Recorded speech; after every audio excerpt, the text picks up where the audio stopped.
The idea that Anakin Skywalker could have trained his son Luke to become a Jedi is an interesting thought, and we will be exploring that thought in this video. So for this to be possible in this alternate timeline, Anakin would have to defeat Darth Sidious and fulfill his destiny as the Chosen One, bringing balance to the Force, at least for a time. However, even with Anakin not turning to the dark side, the tragedy of Padme would remain inevitable. Anakin would still be helpless to save Padme's death in childbirth, her fate tied to the birth of the twins, and that loss would change everything about how Anakin raises his son. So, in this thought experiment, Anakin would return from his battle with Darth Sidious as the Republic's greatest hero. He wouldn't suffer the catastrophic injuries on Mustafar, fully intact and able to reach his true potential in the Force.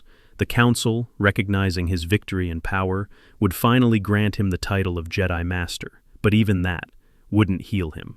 Padme's death would haunt him. Despite all his strength, all his power, he would still not have been able to save her.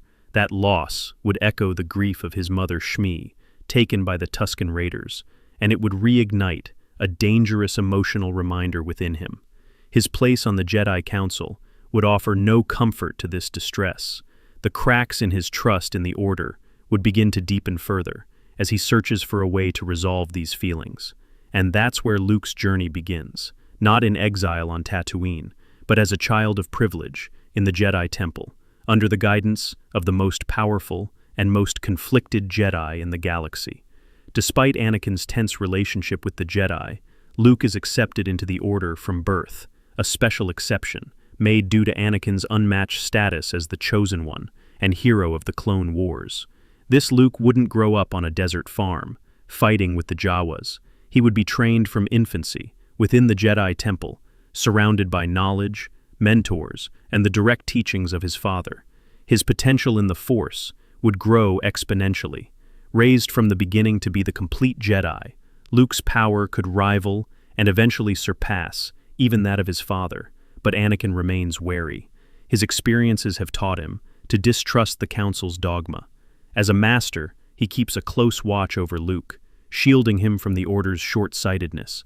He would want Luke to be more, to be better than what the Council made himself. And slowly, the Jedi Temple would become home to not one, but two powerful Force users who walk a path of their own design. Luke would rise through the ranks quickly, from youngling to Padawan to Jedi Knight. Due to his raw potential, he would rise even faster than his father did. But this time, he's not training under Obi-Wan. His teacher is Anakin Skywalker, the man who ended the Clone Wars and killed Darth Sidious.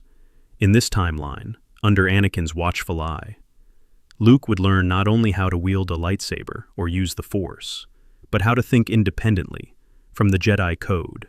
Anakin, shaped by loss and deceit, teaches Luke to question authority, especially the Jedi Council.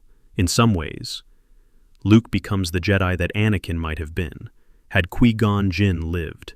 To train him, wise, powerful, and willing to bend the rules for what is right. Together, they would become a formidable team. There would be no need for Obi-Wan, whose loyalty would still be with the Republic and the Council. Instead, Anakin and Luke would take on missions across the galaxy, facing warlords, remnants of the Separatists, and the potential return of Palpatine. Their bond would be unbreakable, and their power together would be unstoppable. Despite their successes, Anakin, however, would still grow more disillusioned with the Jedi. His old wounds would never truly heal. The Council's refusal to grant him the rank of Master years earlier, the failure to save Padme, and the death of his mother on Tatooine would pull him from the light side. Luke, shaped by his father's guidance, would begin to reflect that same emotional spirit. Together, the Skywalkers would walk a dangerous line, two rogue Jedi, bonded not just by the Force, but by grief, love, and a desire to reshape the galaxy. To the Council, they would become an increasing threat. Anakin's emotions, his obsession with loss, his need for control, would return. Despite defeating Sidious, the fear of loss and the lure of power that might prevent it would still remain in his mind. This would lead to him beginning to explore forbidden knowledge, ancient Sith texts, dark rituals, possibilities to reverse death, and Luke would follow him, not blindly, but loyally, not as an apprentice, but as a son.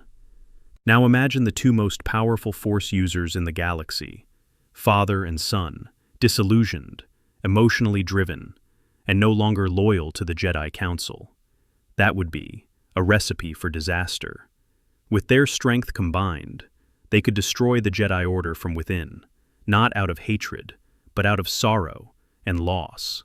To bring back Padme, to undo the past, Anakin would go further into the darkness.